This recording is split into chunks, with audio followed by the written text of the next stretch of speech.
All right, and welcome back to the Beyond Coaching podcast. Today, we're talking to Vincent Mangione. Hopefully, I said that right. He's the owner of Kenmore Barbell and Fitness in Buffalo, New York, a premier strength and performance gym that's been running for over a decade now, serving powerlifting, Olympic weightlifting, strongmen, and general strength athletes with national level coaching in a tight-knit community. Kenmore Barbell, over the years, has built a reputation for developing lifters from that chaotic high school and college age all the way up to national level competitors while navigating the reality of burnout and evolving powerlifting business environment that we know very well. Today, we're going to dig into Vincent's journey building Kenmore Barbell and what he's learned from 10 years in the trenches and how he thinks about coaching in 2025 and building gyms that last. Vincent, thanks for hopping on with us today. Yeah, of course, guys. Thanks for having me. So you hit the 10-year mark in August. When you look back today, what are you most proud of?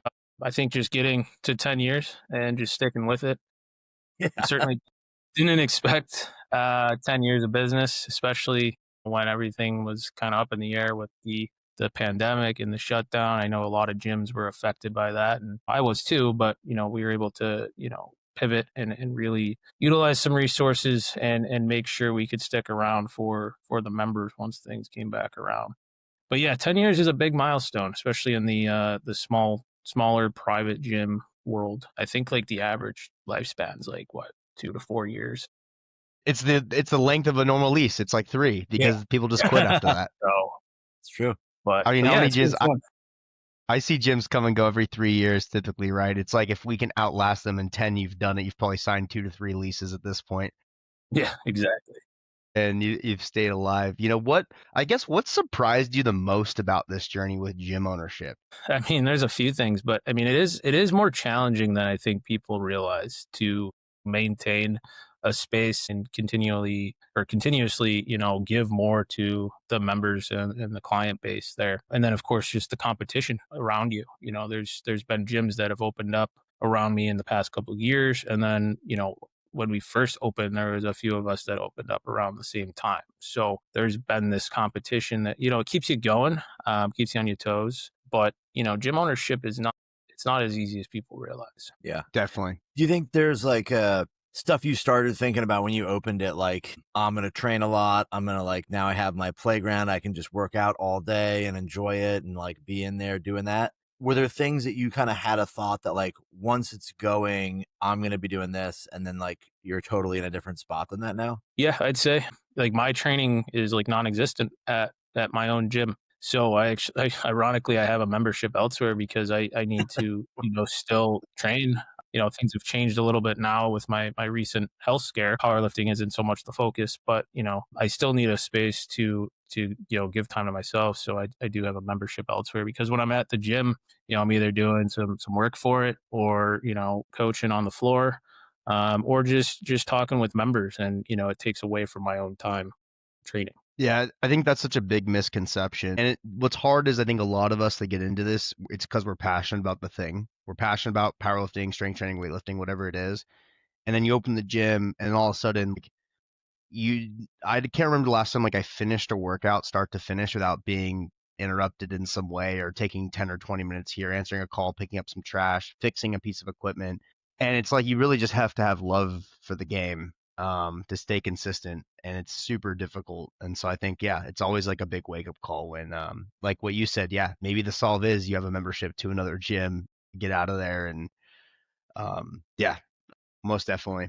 It seems silly to have a membership elsewhere, but I mean, if it matters to you, you got to find a way. So, and I just get tired of being interrupted, and I know it comes with the territory, but there's solutions to that. And, sometimes that requires another gym membership. Yeah.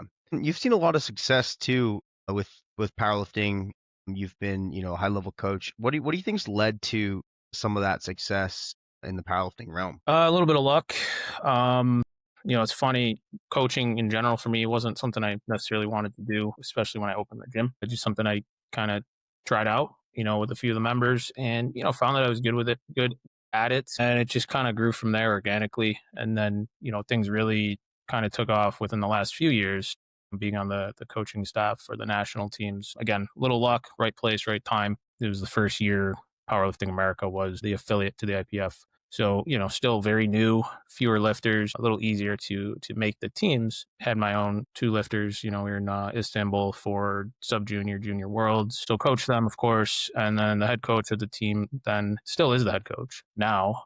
He appreciated that, I stepped in and helped them out, of course, but then I was helping out with some of the other athletes. And at the banquet, that's when he had asked me to, join the staff. Again, little right place, right time, a little bit of luck, and, things went from there. Yeah. Nice. You work with a lot of college age lifters, if I remember correctly. Like what do they need most from like a powerlifting coaching standpoint that's maybe different from adults doing the sport? I mean, they're all a little different, but I mean, that age group is very volatile.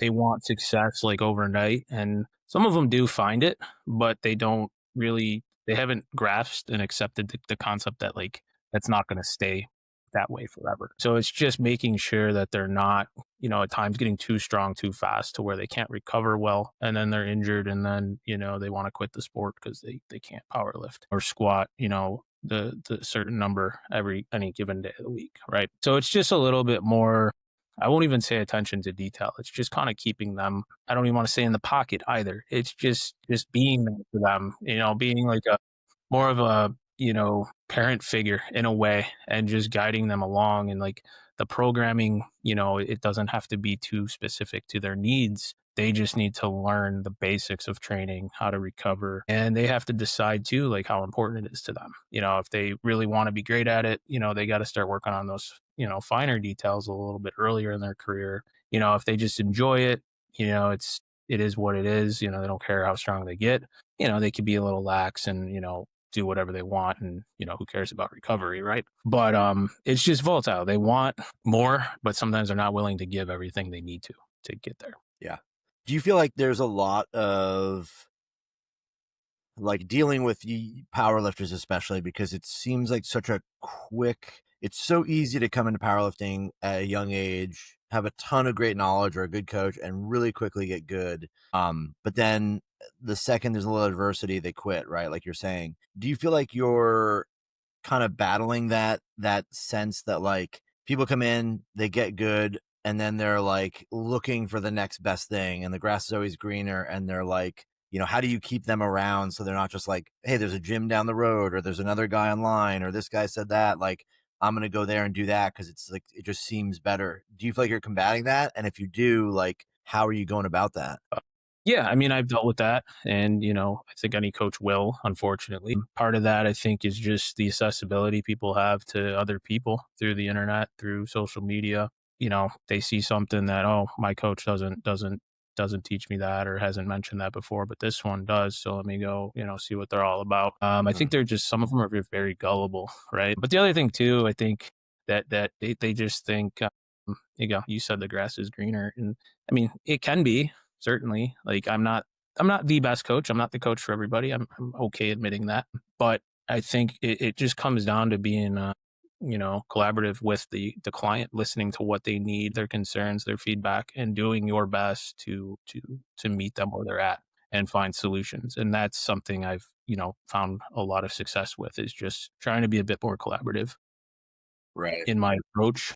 And it seems to keep people around longer. And then, I've had a few folks that, have been considering, quitting or stepping away. And, in some instances, that's maybe sometimes the best approach for them. And in others, it's just talking to them and trying to understand why they're feeling that way. And then, kind of bring them back around, and we keep going. And I've had success with that as well. Yeah, I think what's really hard is those junior age lifters is like, they made some progress pretty quickly, especially if they got in the sport, late teens, early 20s, makes a ton of progress. And then it starts to slow down because that's just how things work. You get your, newbie gains, and the minute things start to slow down, they start to think like, all right, like how do I change my stance, my shoes, my wrist wraps? I should be taking top singles every day, or I need a full SBD 6-hour session on Saturdays because that's what this coach is doing with this person I follow on Instagram.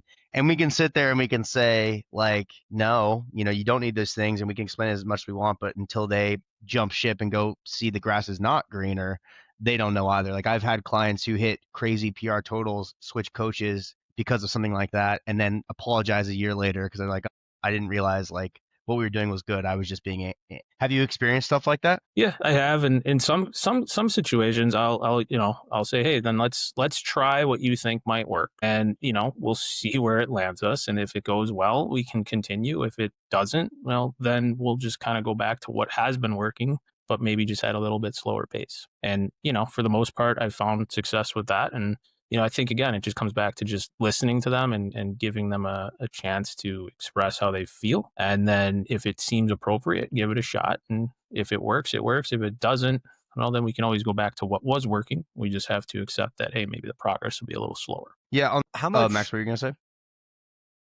How much do you feel like the setting of expectations when people get to the gym is like the most important, like part of that combating it? Because like, I feel like sometimes you don't really grasp it. Like when someone comes in, you don't want to sort of tell them like, there's a balance of like, hey, there's going to be times when you don't make any progress here. There's going to be times when your squat doesn't move up every training cycle, or your deadlift gets, worse for a couple weeks or whatever. Like how much of that you think is necessary to sort of stop that? Or do you do any of that currently when like you're meeting a new athlete? It depends on the athlete. I mean, a younger athlete, it's probably not a discussion that needs to be had initially because they're just young. They'll be able to make progress pretty consistently. But I do have some that, they've been in the sport long enough now where, their progress does stall out. It's still there, but it's slower. But it's, unlearning some of the, behaviors like, wanting to, I don't know, for example, it's very common for a lifter to want to hit that number X in the gym before they do it on the platform. But in most cases that, leads to a poor performance on the platform because the body just wasn't ready for it in gym.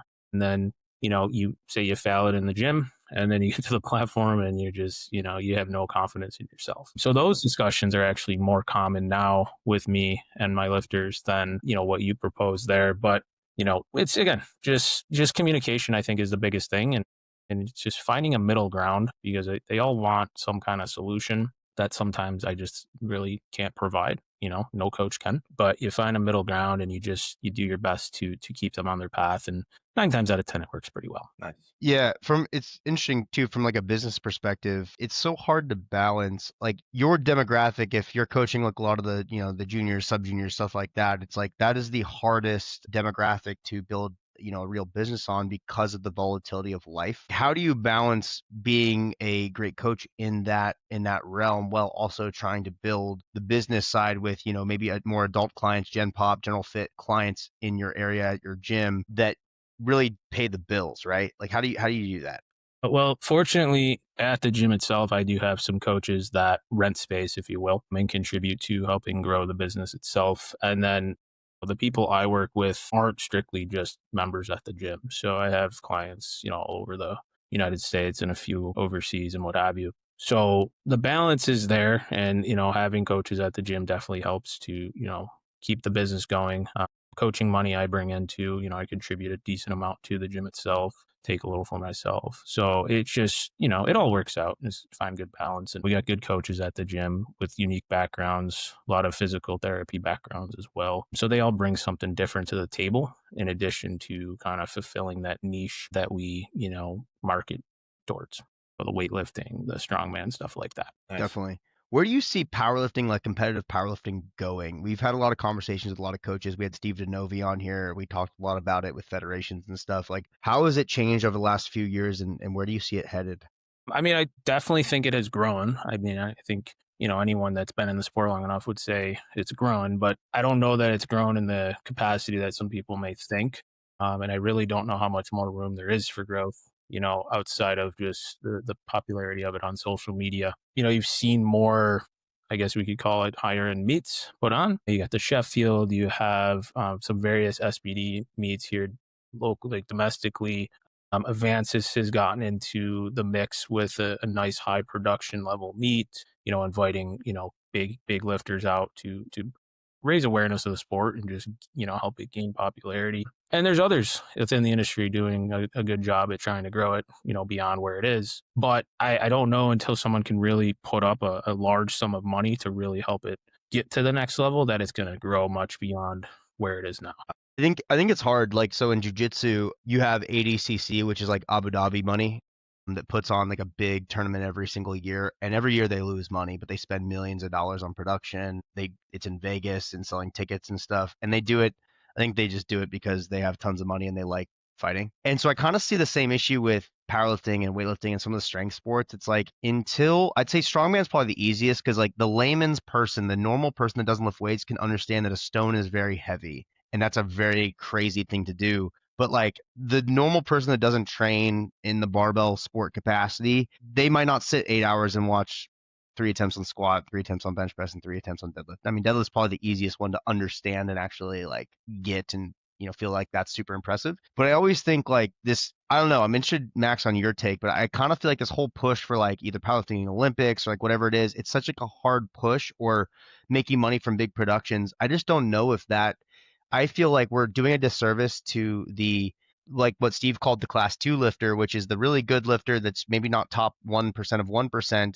We could do more local stuff, more regional stuff. I just don't know if we're heading in the right direction. Like, Matt, what do you think, Max? Yeah, I have this thought, which is I think there's two routes that powerlifting and weightlifting can go. And the one route is like the business model, which is like build a business around, like build the companies, build these federations as businesses that are solely focused on increasing the size of the membership base, right? And cater to that class 2 athlete, the person, like, because it's true in both sports, less so in powerlifting, but people get to a certain level and that's about it. And like, for many reasons, they just don't want to, they don't want to put the time or effort in to get that much better, or they have life and they take time off. And so they get sort of stuck somewhere, or, their talent level is just, it hits a ceiling, right? You can't, there's not that many people that can snatch 300 pounds, right? So in both sports, you have this massive base of users that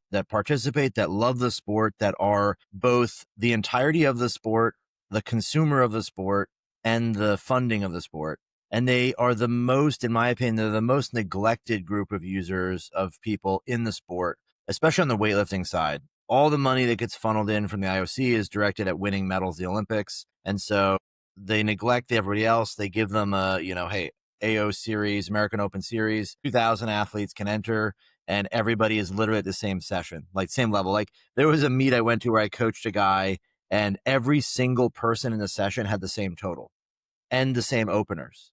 Everybody was doing the exact same number. So you would wait, it was like nuts. Like, and powerlifting's a little bit less so, but it's kind of similar in that, like, it's largely, this isn't a derogatory thing, but it's largely a hobby for people.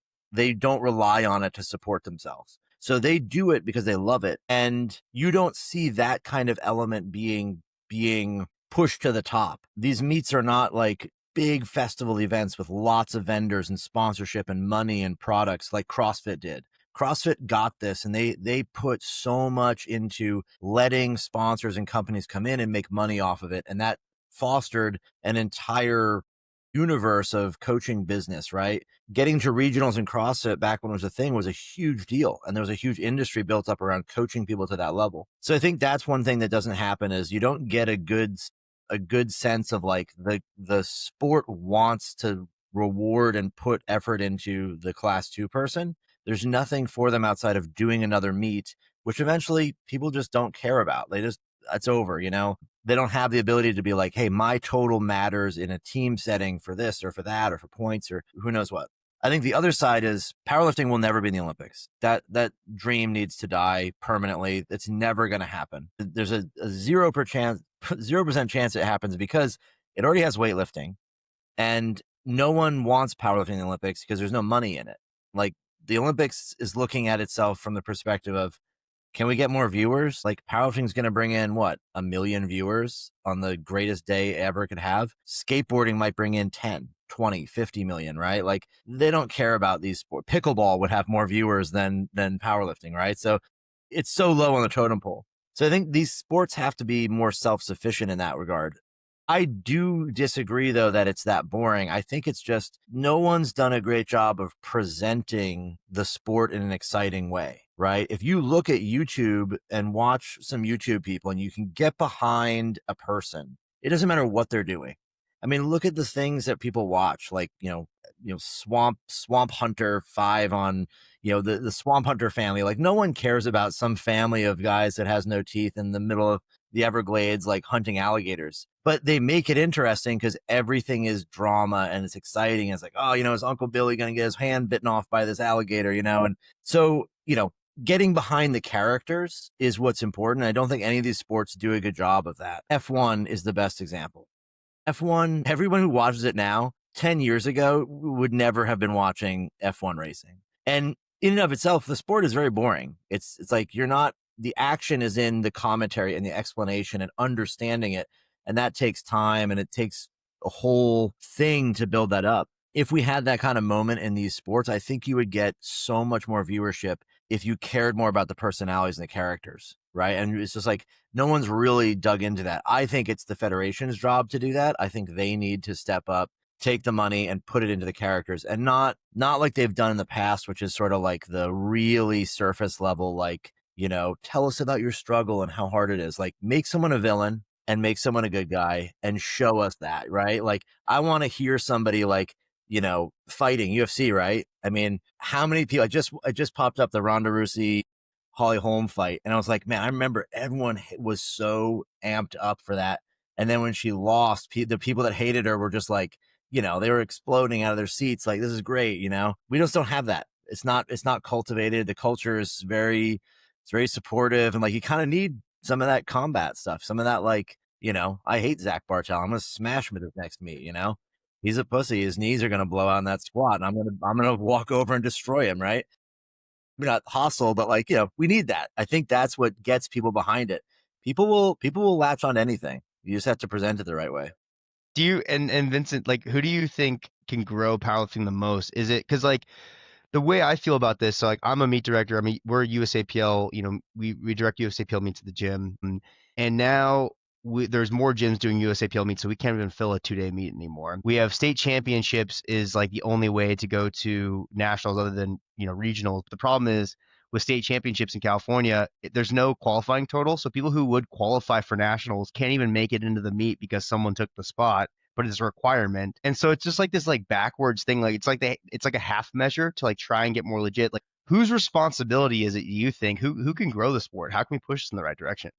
Well, being a meet director myself through Powerlifting America, I've noticed more recently, for similar reasons, that there's no incentive to really do a local level meet. And I really think that's where the sport can grow, because that's going to cater more to that class 2 athlete, where you could put on, solid meets for them. They could go elsewhere in the sport if they want, if they choose to, but it's very difficult to do that when there's no incentive to. Like Powerlifting America's nationals, there's a qualifying total of 75 kg, and for what it's worth, it's become more or less, it's just become a qualifying meet for worlds. It's really what it is. I have a few people that are qualified, of course, because, you can just squat the bar and what have you. But, and they're strong lifters, but even there, they're like, I don't know if I want to go out to, Lake Tahoe, Nevada, if that's even actually a place, to compete at nationals when I'm strong enough to be there, but I'm unlikely to get selected to a world team or an NAPF team. So I think the local level is where the growth can happen, and then maybe have a regional level there within Powerlifting America, which doesn't exist right now. And then save the national level and above for the folks that are, in that 1%, if you will, and have a bit better chance of being, on that world team. But until that happens, until there's incentive, it's going to be very difficult to grow the sport. Yeah. I agree with that so much. I get so frustrated by the feeling of like, I love the top level lifting, but like, even now, like, I've done commentary at the world championships. I've coached at world championships in weightlifting. I've been to the worlds in powerlifting. I've done all this. And when I am just slightly removed from it, when I'm not coaching or involved in it at that level, like, I just don't even know it exists. Like, I don't even know it's going on. It doesn't exist. And it's like it's a weird thing where it's like, it's only in like deep inside the community. Cause I mean, I run a weightlifting powerlifting gym. I coach, I do all this stuff. And like on social media, is like where you get like a snippet here and there. So there isn't like a sense of like really making it into a big deal. The nationals is like top 15 in the country are competing, and it's a 1-day event, and it's broadcast, and it's like worth watching. It's just kind of weird, it's like they just let it like sort of ooze out onto social media, and that's it. And that's like you get it, and cool. I saw the 2 highlights, one good lift, one other. I couldn't tell you who won every weight class. Most people at the meets can't tell you who won every weight class, right? Yeah. It's a funny thing. Yeah. Kind of pivoting back towards like the gym business type of stuff. What have been like some of the key lessons you've learned along the way that you feel like, maybe a younger gym owner or a coach that wants to open a gym that they can learn from? What have you learned? Man, there's a lot of lessons. I think more recently, I'd say is just listen to your consumer base and, talk to your members and just understand what they want. And if you're unable to do that, at least just pay attention to, trends, right? Like, for example, we just went 24 hours. Wasn't something that I had my eyes set on, and it wasn't necessarily even a goal, but some other gyms around the area had opened up. They were 24 hours. Talking to some buddies, that have gyms as well, and they're like, "Hey, man, like the best gyms are 24 hours accessible." Like, okay, so made the decision to go 24 hours. And then just keeping things clean, keeping the equipment usable, and just listening to your customer, your members as best you can to just make sure the space is suitable for them. Because if they're happy, they're going to keep showing up. They're going to market and advertise for you. And that's how you build a bigger consumer base. Yeah. I think that's so huge, like what you just said. Oftentimes as like business owners, it's easy for us to, like a lot of us are type A, maybe some more ego driven. I know I was, and like I thought I knew the answers, all the answers. So I'd have members come up and say, you guys should do this. And I'd be like, you don't understand. Like it's, I can't do that. You don't understand. And then, you see those people go away and they go off to other gyms or whatever. But like whenever I do like, as you know, a lot of business coaching mentorship, we worked together, 4 or 5 years ago. And whenever now I have a gym owner that asks me a question of like, hey, should I do this or that? I go, send a survey to your members and just nail it down to like, if you're between two things, maybe it's even as little as purchasing a piece of equipment. You're either going to get a T-bar row or a plate loaded back extension machine. Send a survey to your members saying, hey, don't say what piece of equipment do you want, because you're going to get 50 different points of view. Narrow it down to two or three things and ask, which one of these do you guys want? And then vote. And what's great about that is then you buy the thing, you put it in the gym, and if anyone complains, you say, sorry, 60% of people wanted this. And so you can go yell at Larry over there who voted for it, and Anna as well. Don't yell at me for doing that, because I've had that where I've bought a piece of equipment where I was like, oh, everyone's going to use this. And then no one uses it, and it was a dumb idea, and then they get mad at me. And so, yeah, just survey the member, ask the customer, ask the consumer, and get the feedback. Max, you're laughing, but you have experience with this? I've got a set of jammer arms in my gym. That's all I'm going to say. That was my purchase. It was my purchase. It was a terrible idea. Well, I wanted like a machine, like, oh, we'll do some like presses with it. And they're like the most dust covered item in the entire gym. Yeah, that's true, because that's even true with like everything. If you think about it, like you want your customers to tell you what to do. Not from the perspective of like they know what's best, but they know what they want. And if you can understand that really well, you're going to do really well with anything you're building, a gym, software, even like writing a book. Like if you're actually listening to the problems people have, they're telling you over and over and over again what they need, what they want. Like, hey, this isn't working for me. Or I wish we had, we were more leg pressing or something like that. Like if we had this thing, then you find that like, hey, if you're listening to them, you're answering those things, you get less and less problems, right? You're not dealing with that game of what should I build? Should we buy thick handled dumbbells that go up to 200 pounds, for my, because no one in the gym could even touch them. Or should we buy, whatever, another combo rack because we've got 3 and we need 10. And it's like some things are obvious, but yeah, it's like such brilliant advice that if anyone who's young listening to this, with anything you do, listen to your customers, your programs, your educational material, your content, your business. Like they are the ones that are giving you all the answers for free. What, you've been in the game for 10 years. Most people don't last that long. Right. What have been some of the habits you've created around your lifestyle or workflow that has allowed you to stay in the game, or even things you should have implemented later, or implemented earlier to, prevent some burnout and stuff like that? What are some tips and tricks? I think, well, it's funny you mentioned. More recently, I've kind of set aside time, not daily, but from like Wednesday onwards to program a little bit, break things up so that it's not all happening on, say, Saturdays and Sundays. And then, I don't have any time for anything else, right? Because lately I've been reserving Sundays for football. It's been fabulous. Bills fan? You guys suck Yeah. this year. Yeah, well, compared to last, it's a rough up and down year, but we'll see how things turn out. But yeah, I think it's just been being a bit more organized and just delegating chunks of time for certain things, and that's just helped me stay more organized, more on top of things. But then it just frees up time elsewhere through the rest of the week, the weekend, to where I can do stuff and be more present and enjoy it instead of doing said things, but then worrying about, I got a 20 programs to update when I get home, or, you're just not present enough to enjoy what you're doing outside of the programs, which, you can get done anytime really throughout the week. Yeah. Yeah. I think you hit on the head. I think it's having structure, owning any business is very dynamic.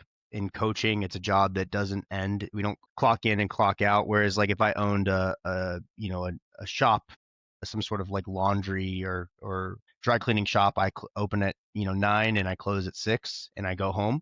Versus coaching, you're getting texts and hit up by clients at 10 p.m., at 3 a.m., at 5 a.m., whatever. And so it's easy for us to get lost in that chaos versus we have to put our own barriers around the time and calendar things like programming or feedback to clients or office hours. And so I think that's huge. Great advice for sure, man. So yeah, well, hey, we appreciate you being on. I think that, again, your history of running the business and coaching is super awesome. And I think the insights that you shared can be really helpful to someone who's really looking to get into this thing a little bit more. Yeah, even if it just helps one person, that's all that matters. Nice. Exactly. Thanks, man. Thank you.